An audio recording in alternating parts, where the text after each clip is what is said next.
Hello friends, आप सभी का स्वागत है क्वालिटी एजुकेशन के अपने इस प्लेटफॉर्म पर। आज काफ़ी टाइम बाद मैं वापस से एक सीरीज शुरू करने जा रहा हूं। मैंने आपको इसके लिए पहले भी कहा था, लेकिन थोड़ा सा बीच में कुछ व्यस्तता के कारण समय नहीं मिल पाया। लेकिन अब चीज़ें वापस मैं कोशिश करूंगा कि सारी की सारी चीज़ें अब रेगुलर मिल जाए। तो आज से हम पॉलिटी की एक सीरीज वापस स्टार्ट कर रहे हैं। लगभग लगभग अब मान के चलिए कि 1 अक्टूबर को आरएस का एग्जाम प्रस्तावित है और दूसरे एग्जाम भी बहुत सारे आ रहे हैं। तो जिस भी एग्जाम में पॉलिटी आने वाली है, लगभग लगभग सभी एग्जाम में आपके पॉलिटी के ये सारे के सारे इंपॉर्टेंट क्वेश्चन जो मैं करवाने वाला हूँ वो सारे के सारे कवर हो जाएंगे। तो आपको करना क्या है, देखो ये जो मैं करवा रहा हूँ मैंने इस तरह से शामिल किया कि चाहे कोई सा भी एग्जाम है, मैंने इसमें ईजी लेवल के क्वेश्चन भी शामिल किए, मीडियम लेवल के क्वेश्चन भी शामिल किए और हार्ड लेवल के क्वेश्चन भी शामिल किए हैं। तीनों तरह के क्वेश्चन इसमें शामिल मैंने किए हैं।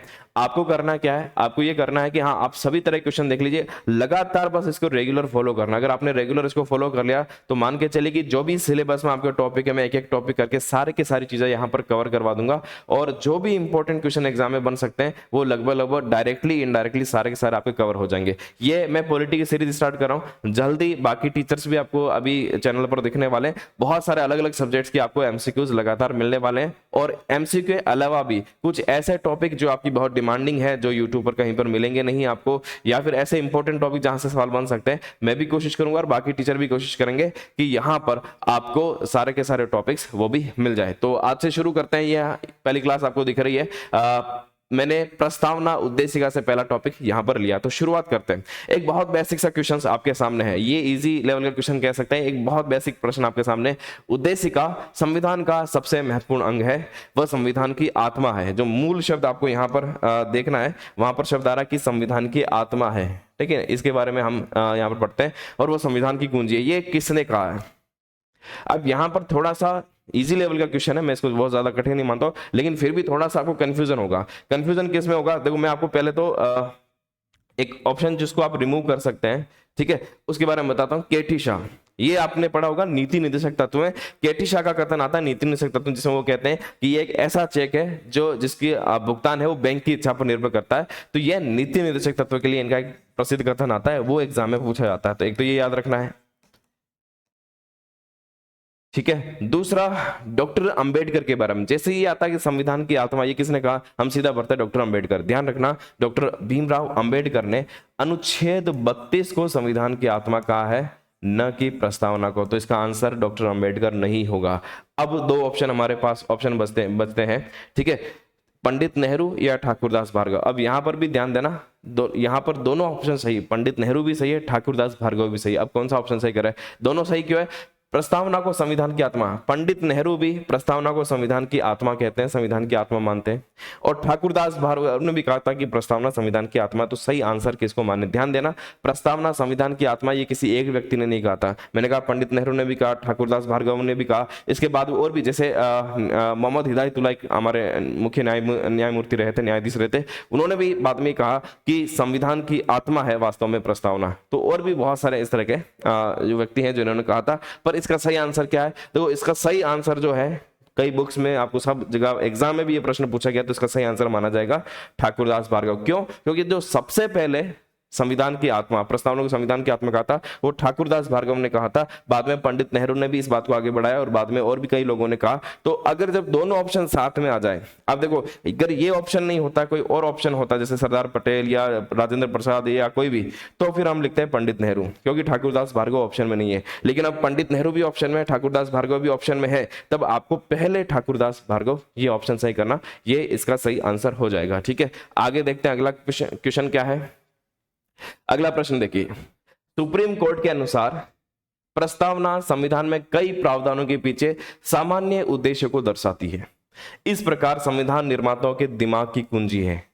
देखो यहां पर ये कथन किसका, सुप्रीम कोर्ट का। यहां पर भी हम देखो संविधान की कुंजी कह रहे हैं। ध्यान देना, एक चीज और है, जब हम संविधान प्रस्तावना के बारे में बहुत सारे कथन पढ़ते हैं, तो हम ठाकुरदास भार्गव जी का कथन भी पढ़ते हैं, के मुंशी का कथन भी पढ़ते हैं। ठीक है, के मुंशी के बारे में यहां पर हम पढ़ते हैं, वो राजनीतिक जन कुंडली है, ऐसा उन्होंने कहा था। हम एक कथन जो है अर्नेस्ट बार्कर का भी पढ़ते हैं, अर्नेस्ट बार्कर। इन्होंने संविधान के प्रस्तावना के बारे में क्या कहा, ध्यान देना, संविधान की कुंजी है। ये कुंजी नहीं कहा है, की नहीं कहा है, इन्होंने कहा की नोट। की नोट और की में फर्क होता है।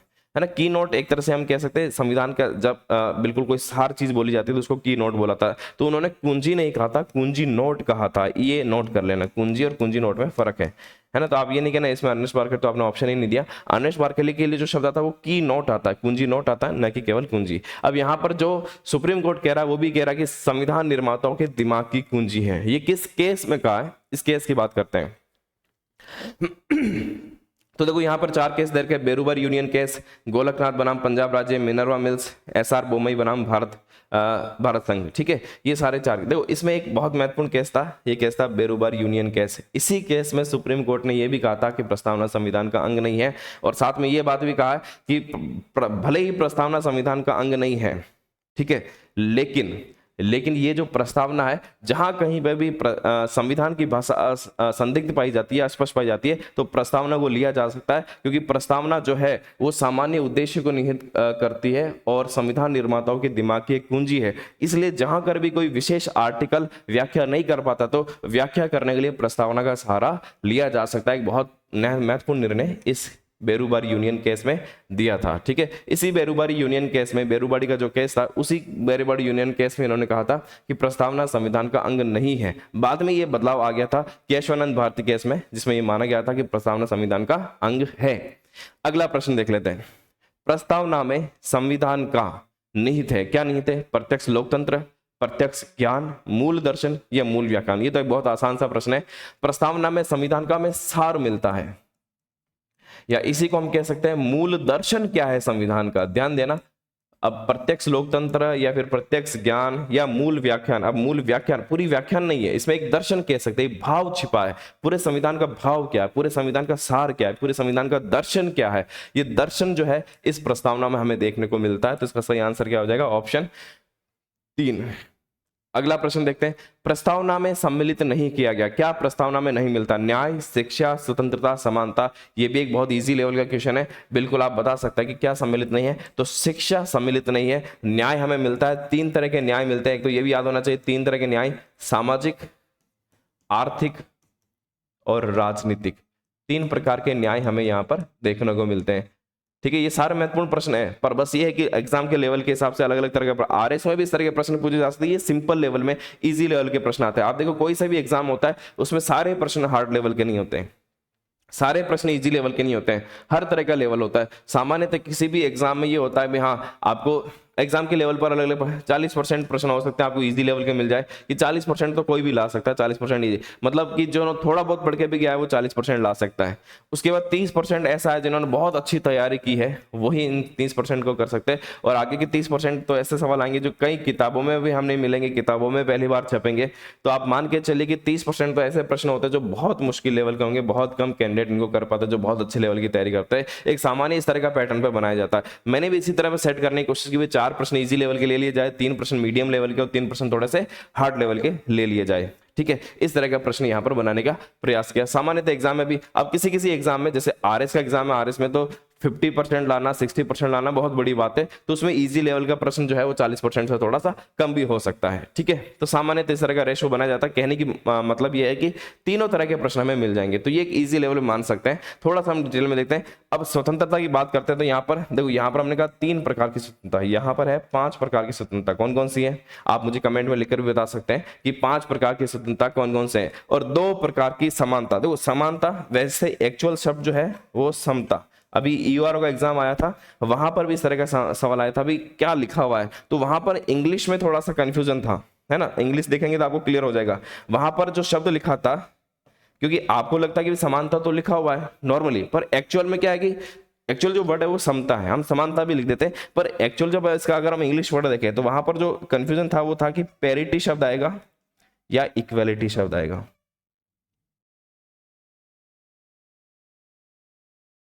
तो यहां पर देखिए जो एक्चुअल जो वर्ड है वो यहां पर इक्वेलिटी शब्द है, न कि पैरिटी। या फिर इस समानता को हम सिमिलरिटी शब्द से भी ले सकते हैं। तो समता और समानता में अंतर, समानता का मतलब है कि एक व्यक्ति दूसरे से समान दिखता है, वो है समानता। इक्वेलिटी का मतलब है बराबरी, समता, इक्वल। तो यहां पर समता शब्द लिखा हुआ, इक्वेलिटी शब्द है, न कि समता। 2 तरह की समता लिखी है, प्रतिष्ठा और अवसर की समता। क्लियर। अब आगे देखते हैं अगला सवाल। प्रस्तावना के विषय में सत्य कथन आपको बताना है। ठीक है, 4 कथन दे रखे, इसमें से कौन सा सत्य है? न्यायालय के अधीन परिवर्तनीय है, एनफोर्सेबल है, क्या न्यायालय में लागू किया जा सकता है? इसमें जो भी बात लिख रखी है, तो क्या ये परिवर्तनीय है? तो पहला सवाल है कि ये परिवर्तनीय नहीं है, तो सत्य कथन नहीं है। प्रस्तावना में अभी तक केवल 2 बार संशोधन हुआ है, ध्यान रखिए 2 बार नहीं हुआ है, अभी केवल 1 बार संशोधन हुआ है, इसलिए ये कथन कैसा हो जाता है? असत्य हो जाता है। प्रस्तावना को 13 दिसंबर 1947 को प्रस्ताव के रूप में नेहरू जी ने रखा। देखने में ये कथन सत्य लगता है, लेकिन गौर करना 1947 नहीं आएगा, 1946 आएगा। बस यहीं पर गलती कर जाते हैं जल्दबाजी में, 1946 ये सही है, इसलिए ये कथन भी क्या हो जाता है? गलत हो जाता है। सवाल पूछ रहा सत्य कथन कौन सा है, हमने 3 ऑप्शन एलिमिनेट कर दिए, एलिमिनेटेड मेथड है, तो ऑटोमेटिक चौथा अगर ऑप्शन नहीं भी आता है तो भी ये सही हो जाएगा। वैसे देखते ही लग रहा है ये तो बहुत आसान सा है। प्रस्तावना का जो विचार है, दर्शन है, मूल भाव जो वो अमेरिका से लिया गया है, बिल्कुल सही है, लेकिन जो प्रस्तावना की भाषा है, ध्यान रखना ये भी सवाल पूछा जाता है, जो भाषा है वो अमेरिका के संविधान से कम मिलती है और ऑस्ट्रेलिया के संविधान से ज्यादा मिलती है। तो जो भाषा है वो ऑस्ट्रेलिया के संविधान से लिया गया है, और जो विचार है, दर्शन है, ये कहां से लिया गया है? ये अमेरिका के संविधान से प्रेरित है। बस शुरुआत सेम होती है, जैसे we the people of America यहां पर लिख रखा है we the people of India, ये लाइन समान मिलती है, आगे काफी चीजें में डिफरेंस है। तो सत्य कथन कौन सा हुआ? ऑप्शन 4 हमारा राइट आंसर है। अगला सवाल देखते हैं, निम्न में से कौन सा कथन सत्य है? यहां पर कहते हैं प्रस्तावना का उल्लेख पहली बार भारत शासन एक्ट 1919 में किया गया था। प्रस्तावना का उल्लेख पहली बार भारत शासन एक्ट 1935 में किया गया था। तो इन दोनों में से पहली बार का मतलब इन दोनों में से कोई एक होगा, तो 1 और 2 तो हो ही नहीं सकता है, ठीक है, और कोई नहीं, ये ऑप्शन हो सकता है कि इन दोनों में नहीं हो। 1909 वाले एक्ट में प्रस्तावना, जो आज की प्रस्तावना की जो हम बात कर रहे थे, इस तरह का पहली बार कहां पर आया? 1919 में या 35 में, ठीक है। तो केवल ये आता कि प्रस्तावना इसमें भी था, इसमें भी था। ध्यान रखना, प्रस्तावना जब भारत शासन एक्ट बन रहा था, भारत शासन अधिनियम, वो भी एक संविधान का बनने की प्रक्रिया में आता है, वो भी एक तरह का संविधान था। तो जो 1919 का अधिनियम बना था, ध्यान देना, पहली बार उसमें प्रस्तावना को भी शामिल किया गया, एक प्रस्तावना लिखी गई। यही प्रस्तावना बाद में 1935 में नई प्रस्तावना शामिल नहीं की गई, यही प्रस्तावना 1935 में रखी गई, लेकिन पहली बार कब आई थी? पहली बार आई थी 1919 में। तो इसका सही आंसर क्या हो जाएगा? ऑप्शन 1 हमारा राइट आंसर हो जाएगा।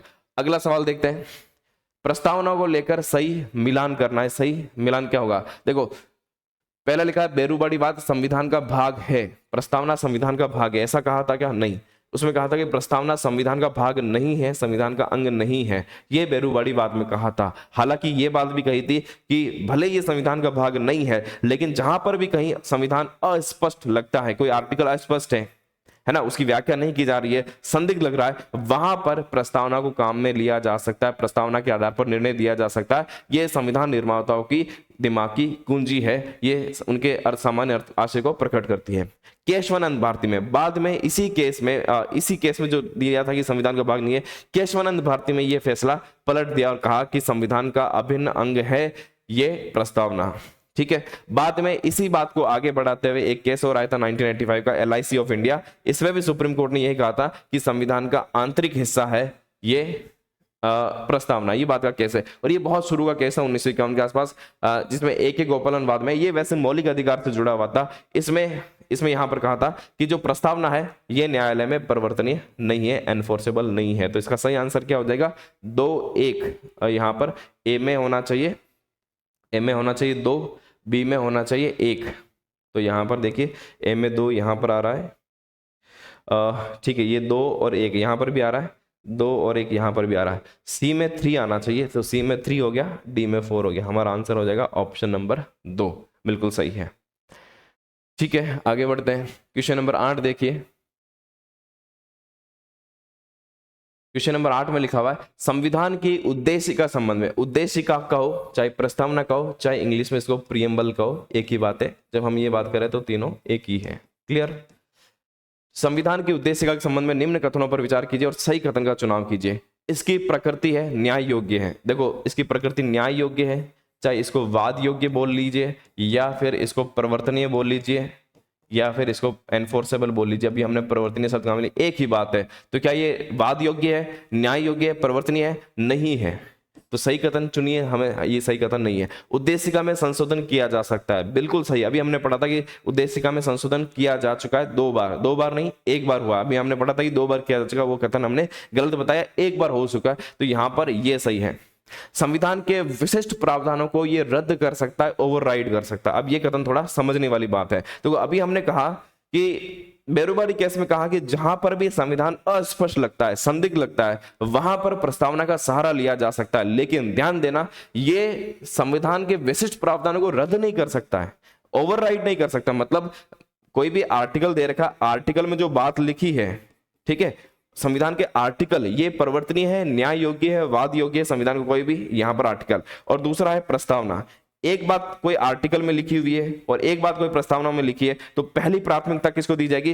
पहली प्राथमिकता इसको दी जाएगी। तो ये इसको ओवरराइड, यानी कि इसको प्राथमिकता नहीं मिलेगी, इसको ओवरराइड नहीं कर सकते, इसको रद्द नहीं कर सकते। तो यहां पर ये रद्द कर सकता है, नहीं कर सकता है, गलत हो जाएगा। हाँ, ये होगा कि आर्टिकल में कोई समझ में नहीं आ रहा है, आर्टिकल में भाषा स्पष्ट नहीं है, तब इसका सहारा लिया जा सकता है, लेकिन ये ओवरराइड कर ले, ये गलत हो जाएगा। तो यहां पर कौन सा कथन सत्य है? केवल कथन 2 ही सत्य है, बाकी यहां पर गलत हो जाएगा। ये थोड़ा सा जो मैंने आपको कहा, थोड़ा सा टफ लेवल का, तो यहां पर हार्ड लेवल का सवाल में इसको माना जा सकता है।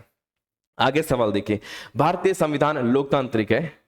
तो लोकतांत्रिक शब्द ये भारतीय संविधान के, भारतीय लोकतंत्र के बारे में संदर्भ में पूछा जा रहा है। लोकतांत्रिक शब्द इनमें से कौन सी विशेषता को नहीं दर्शाता? ध्यान देना, ये भारत के बारे में, बाकी विशेषता हो सकती है, लेकिन भारत के बारे में स्पेशल बात करें, उसके आधार पर हमें जवाब देना है। भारत में अप्रत्यक्ष लोकतंत्र को अपनाया गया। पहला ही शब्द देखो, यहां पर कंफ्यूज नहीं होना है।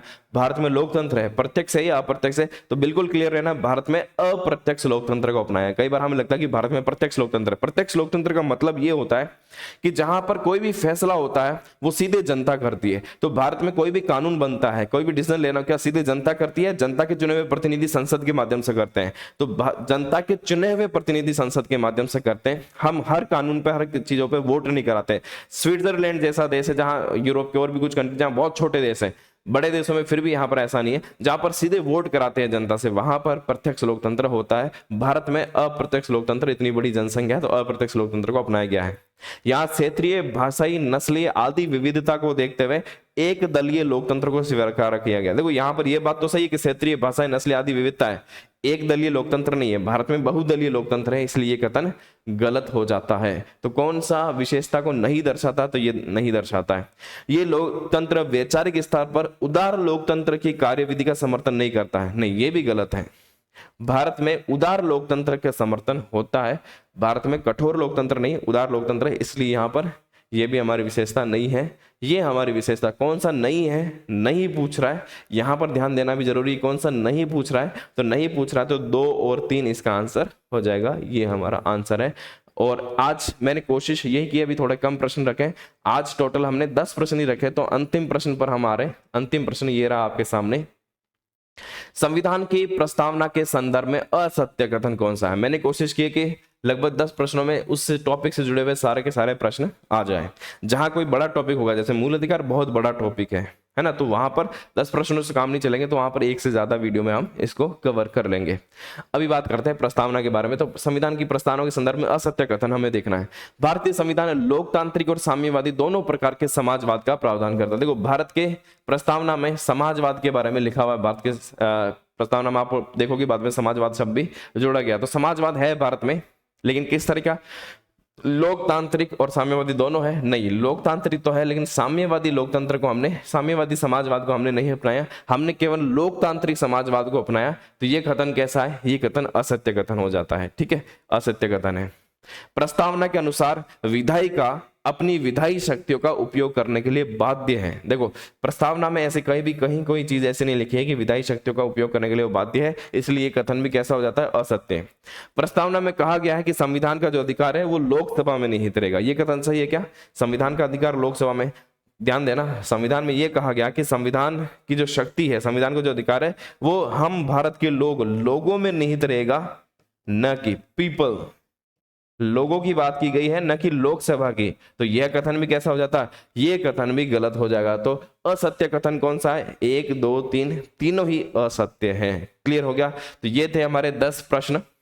ठीक है, ये 10 प्रश्न मैंने आपको करवाए। मैं कोशिश करूंगा कि अपने पॉलिटी में, इंडियन पॉलिटी में जितने भी सारे टॉपिक्स लिख रखे हैं, अब मैं आपको सारे के सारे टॉपिक्स यहां पर करवा दूं, ताकि जो भी इंपॉर्टेंट क्वेश्चन बन सकते हैं डायरेक्टली या फिर इनडायरेक्टली कुछ अप्रत्यक्ष रूप से भी पूछा जाए, तो काफी चीजें आपकी इसी से कवर हो जाएगी। क्योंकि आपने सबने, मुझे लगता है कि एक बार तो पढ़ लिया होगा, अब बस रिविजन चल रहा होगा, तो रिविजन बहुत छोटे छोटे वीडियोस के माध्यम से आपका आराम से हो जाएगा। इसके अलावा बाकी अपना जो क्वालिटी एजुकेशन ऐप है, मैं आप सबको ये भी कहूंगा कि इसमें बहुत सारे जो शॉर्ट टेस्ट अपने डाल रखे हैं, डेली फ्री टेस्ट आते हैं, वो भी आप सब्जेक्ट वाइज प्रैक्टिस कर सकते हो, वो बिल्कुल यहाँ पर फ्री है। तो आप ऐप में जाइए और वहां पर प्रैक्टिस कर सकते हैं। अगर आप आरएस की तैयारी कर रहे हैं, तो आरएस की तैयारी के लिए मैं आपको बता रहा हूँ, आरएस की तैयारी के लिए अपने बहुत बढ़िया टेस्ट सीरीज वहां पर चल रही है, और टेस्ट सीरीज आप ज्वाइन कर सकते हैं। लगभग 30 टेस्ट आपको वहां पर मिल जाएंगे। अगर आप ज्वाइन नहीं भी किए तो भी इसमें आपको बहुत सारे फ्री, लगभग 9 टेस्ट अभी हमने फ्री टेस्ट किए, उसके पहले 3 टेस्ट, 10 11 12 टेस्ट तो फ्री में मिल जाएंगे आपको, वो जाकर आप जरूर इसमें प्रैक्टिस